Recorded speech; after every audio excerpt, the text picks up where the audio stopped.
If you're a single woman over 40 looking for Mr. Right and you're ready to hear what you can do to meet him, practical, down to earth dating strategies that actually work, you're in the right place. This is episode 3, and it's part 2 of a 3-part series on 3 ways to meet Mr. Right after 40. Today, we're going to talk about social and singles events. Let's get started. Welcome to part 2 of my 3-part series on 3 ways to meet Mr. Right after 40. And I'm talking about meeting him now, this year, as soon as possible, not 5 years into the future, and not something that's airy-fairy. These are practical strategies. And I use them, in my own life as well as helping women and coaching them to find Mr. Right instead of chasing after unavailable guys. So let's dive into this series. Today we're going to talk about social and singles events. And I get a lot of kickback and resistance as soon as I bring these up. And that's why I wanted to start on the first piece that we need to dive into, which is having the right mindset for meeting someone when it comes to these social and singles events. Our mindset can get into all kinds of negative spaces, and these are some examples of what I've heard from women. And of course, I used to think this way before I met my husband as well, so I know it's a very common thing. For example, there are no events for my age range, meaning I'm going to go there and no one's going to like me because I'm not in the age range. I'm too old is usually in the parenthesis, the unsaid, unspoken, that the guys are going to want to be with younger women, etc. So those kind of mindset traps are fairly common. Second one is there's not enough guys that attend these events. It's mostly women. And so thinking about, I'm going to go to this place and it's going to be all women with 2 guys and everyone's going to fight over these guys. Whether they're any catch or high quality or not, everyone's going to fight over them. And that can be another scenario that we have playing in our head and a reason we don't want to use this amazing strategy as a way to meet Mr. Right. The third one is, it's a waste of time because they're lame. These events are really lame. So maybe you have in your head a super cheesy ice-breaking, game where you show up and you have to have a key and a lock and, find your person and go talk to them. And of course there are those events, but I'm just talking about the mindset of going into these events. And I want to talk about the counteraction to this and the ways that you can flip these mindset traps around to benefit you so that you have the right state of mind when you're getting intentional about meeting someone. And make no mistake, as I say in every episode, you have to put some kind of effort into meeting someone. It doesn't just happen automatically. A guy is not going to fall from the sky like the It's Raining Men song, unless you want to open the door to a FedEx guy or whatever, and maybe he's going to be the man of your dreams. Who knows? But obviously that is the exception and not the rule. And I don't want you to miss out on any of these avenues and possibilities. And that's why I'm doing this 3-part series. It's very practical in the sense that you need to be doing something. And the more you say, this doesn't work, that doesn't work, I've tried this is a nightmare, the more you close off all your avenues, obviously the harder it's going to be to meet someone, and especially to meet them this year. If you're thinking about, the end of this year and you want to have someone to go to holiday parties with and go away on weekends and go on summer vacations, you're going to have to get really serious and intentional about this. And the singles events are a great way to do it. Okay, so what's the counteraction to the flip side of those mindset traps? I want you to start thinking in these terms instead. Anything I do and anywhere I go to participate is a step in the right direction. Anytime I put myself out there, anytime, It is the act of doing it that matters, not the circumstances. You're putting yourself in the mix. You're putting yourself out into the world. You're putting your energy in the world. You have an intention and you're doing it. You're basically taking your dream and your desire and putting it into action. So you can tell yourself, you can put this on your mirror or beside your bed, a little mantra that says, I am doing it. I'm doing this. This is me. I'm putting myself out there.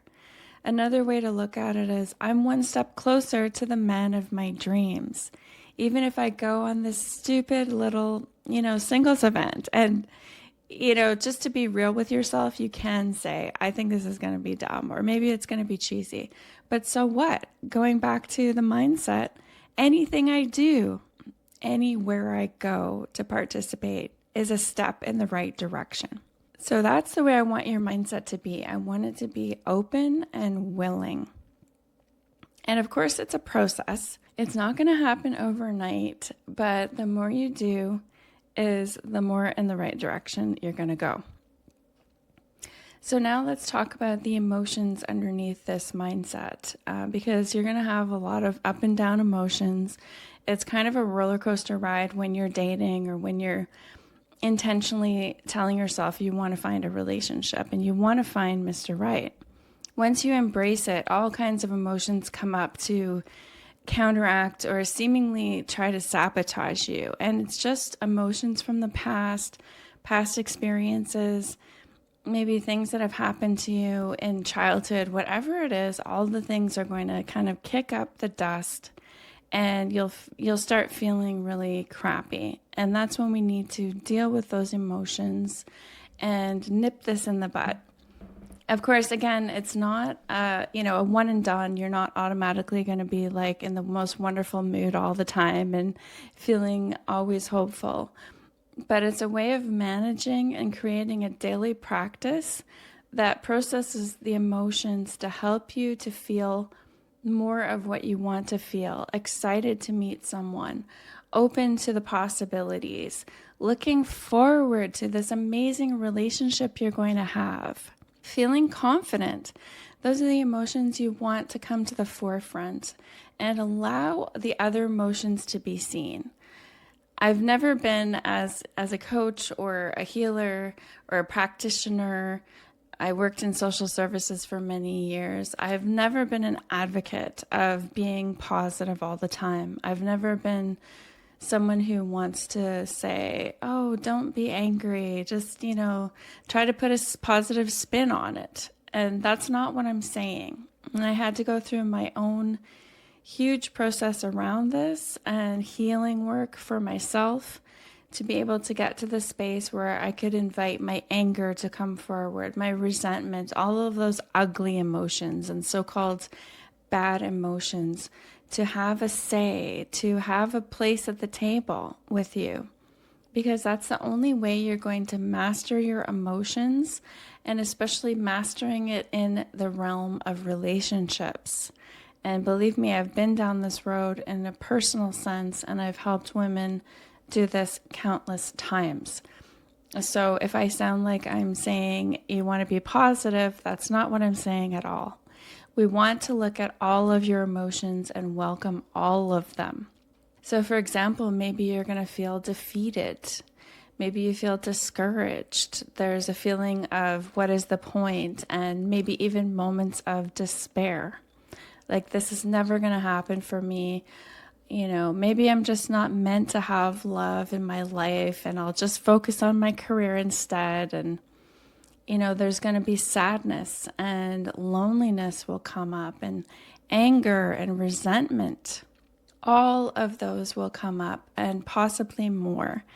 And if you only have maybe one emotion, sometimes we get stuck and we have one emotion that comes up over and over again. For me, it was anger and resentment that I had to work so hard to find someone. And why was it so easy for someone else and so hard for me? So that was kind of the thing I was stuck on, the loop I was stuck in. And so some of the things that I started to do and that I coach women to do is to create, as I said, a daily practice where you process your emotions. It's like exercise, and you do it every day so you're emotionally in shape for a relationship, as opposed to letting these emotions build up, which then it comes out in different ways, and you get triggered when you're on a date, or you're seeing the same patterns happening over and over again, or you come home from a date and you're like, that's exactly what it was like when I was with my ex. And so you don't want that. So I'm going to give you some journal prompts that you can use. And if you want to just feel into them now, or if you want to write them down, if you happen to have some way of writing something down. If not, you can just listen and let these questions wash over you and just feel into what is your response? What is the immediate thing that comes up for you? So first one is just simply, what am I feeling today? And you can get more focused and say, what am I feeling, or how am I feeling about dating specifically? And as you work through these things, you can become more and more nuanced in your questions with yourself. You can start off with those simple 2 questions, and then you can dive more into it. So like, what do I feel is possible for me with love, with dating? And just let yourself really go to all the places you need to go to really allow those emotions, those insights, those thoughts to come forward. And as I've experienced again and again over the years, I'm often surprised at the answers. So you might be surprised because you'll say, wow, I didn't realize that was such a thing for me. Or I didn't realize that's how I've been feeling. And it's really, in fact, been informing and influencing a lot of what you're doing and how you're feeling about dating, how you're approaching things, how open you are, all of those type of things, and didn't even realize it. So that's why I always advocate for emotional investigation. So it's like a self-awareness exercise that you do on a regular basis. So here are some other examples of questions you can ask yourself. How can I make dating fun? How can I make this more lighthearted? How can I feel more lighthearted while I'm doing this process of finding love? What do I need to feel supported in this intention of finding love? And then going more deep into that, who is supporting me? And the final question, which can be very powerful, is how am I supporting myself? You can just feel the power in those questions. And when you feel, all kind of tangled up in emotions, or you're having these thoughts that are really distressing, and you're just getting all, every time you think of dating, you just feel sick because you've got all these emotions, all these thoughts going on.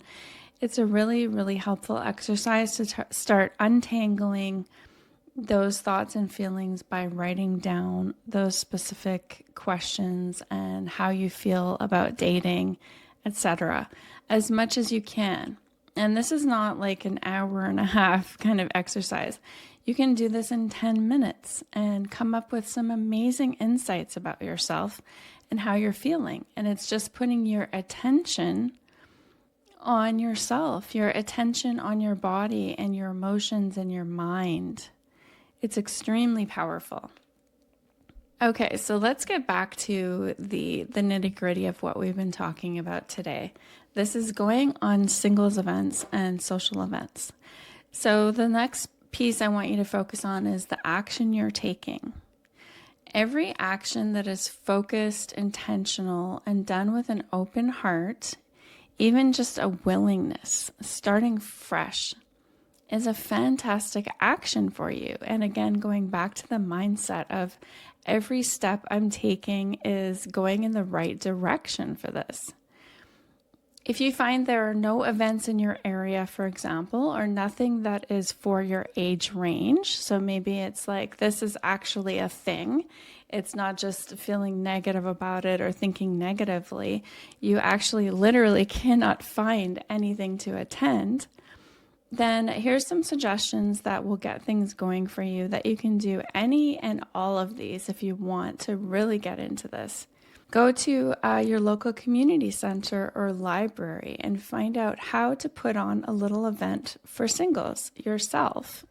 This could be, a group of 6 people that you put up a notice on the bulletin board and say you just want to have a coffee meetup or do something interesting like a book club or whatever it is, but it's specifically for singles that you can do and put it on yourself. It doesn't have to be a huge deal.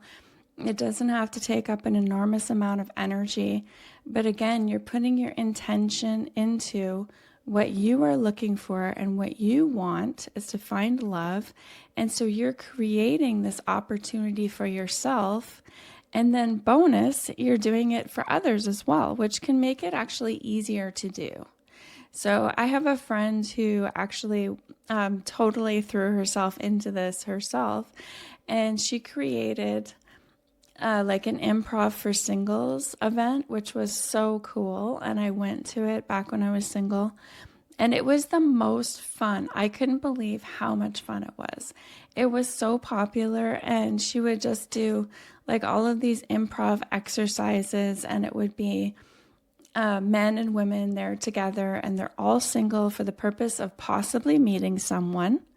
Openness, willingness, there you go. And also willing to get out of their comfort zone and show up and have fun. So going back to the question, how can I make dating fun? Well, this was the most fun I've ever had at any event, and I just loved it. So you can look for those type of events on Meetup, or you can do it yourself like my friend did, because she was single and she was actually looking for someone. And so she's like, why don't I just put this on for myself and for other people? And it was very successful, and a lot of people interacted. I don't know what her stats were for meeting people or any kind of love matches, but it was just so much fun and so worthwhile. It was just an amazing idea. So if you want to run with that, go for it. You can also throw a dinner party at your house and invite some friends who each have to bring a single friend. So that can be the caveat where it's like, okay, you can come for a dinner, but you have to bring a single friend, and then try to organize it so that it's, equal as much as possible with male and female, and try to find some kind of a match. Even if it's not successful, it's still something you're doing that is moving towards your goal, and you're also having fun and helping other people as well. You can do a meetup and run a social gathering every week for singles. I used to do that as well. I would attend them. And then again, there would be the organizer who is also single and looking for someone, and also deciding to take the matter into her own hands and organize the event herself. So it's not really looking at, how successful is this and who's going to show up and what kind of guys will be there and all of these things around the circumstances. It's going back to the act of doing this, the act of attending, the act of organizing, putting your intentions into action is an extremely powerful thing. And the funny thing about it is it can bring in other opportunities from way out in left field that, maybe you're doing these single events and you're not meeting anyone, but then all of a sudden you meet someone at a coffee shop because you're intentionally putting your focus into finding love, and it shows up where it's going to show up.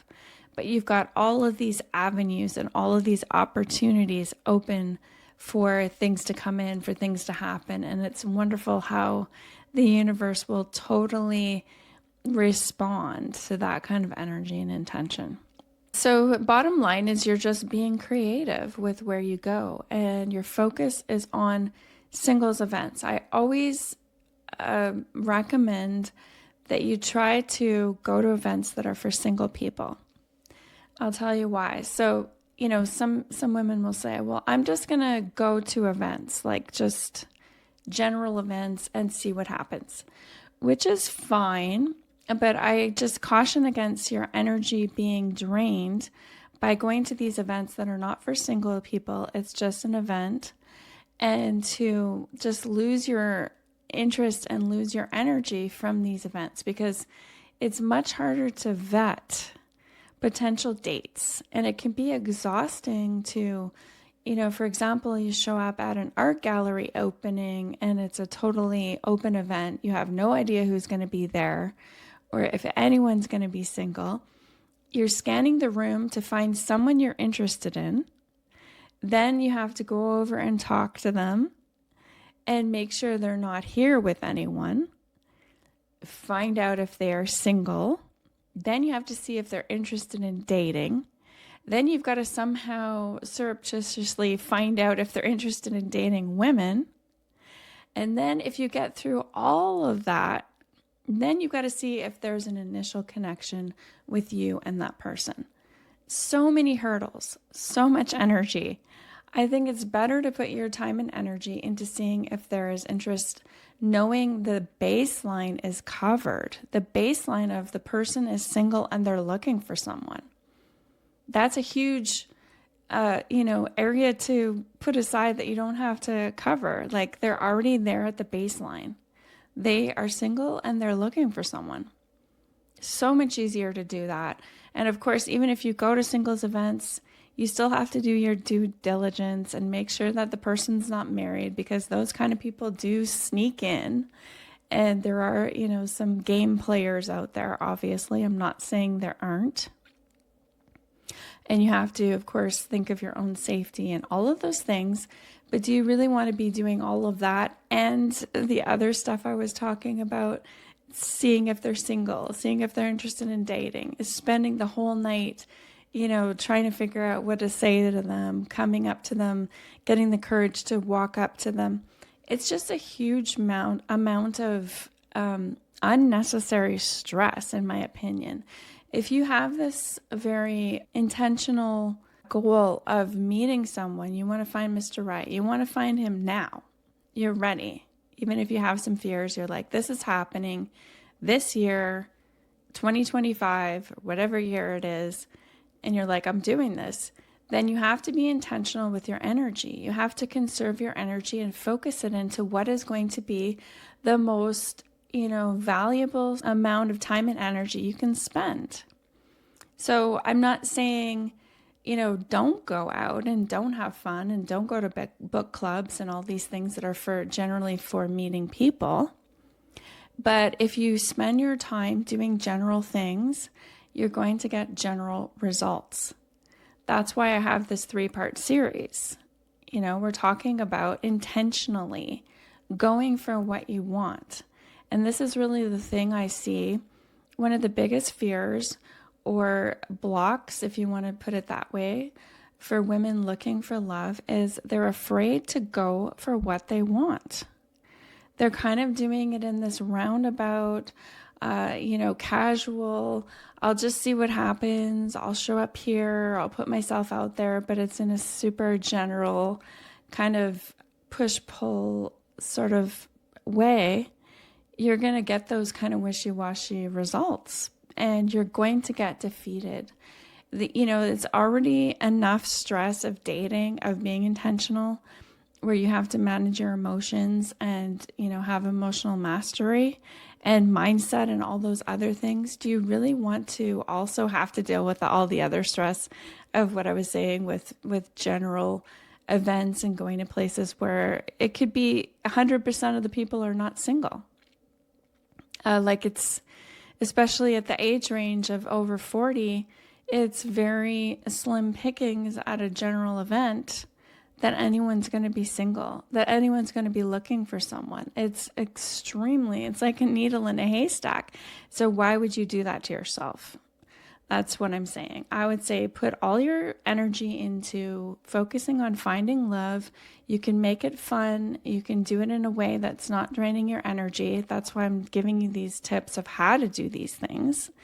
Last episode was using your friends and family to help you, ask them to set you up. And there's a whole bunch of nuances about that. So if you're interested in that topic, go back and listen to episode 2. In the next episode, I'm going to be talking about the third way of meeting people, which is online dating. And of course, we have a whole bunch of, oh my God, I hate online dating, etc., etc. So I'm going to be talking about how to date so that you don't drain your energy, you don't waste your time on unavailable guys, you're not spinning around in circles. And it's a very specific way that I teach that is really helpful and will save you some time, precious time. You know, we don't have time for all this stuff. We've got to be very focused.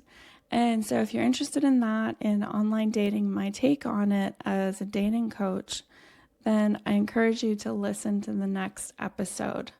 And in the meantime, go out, have fun, go to those singles events or put one on yourself. And remember, love is closer than you think.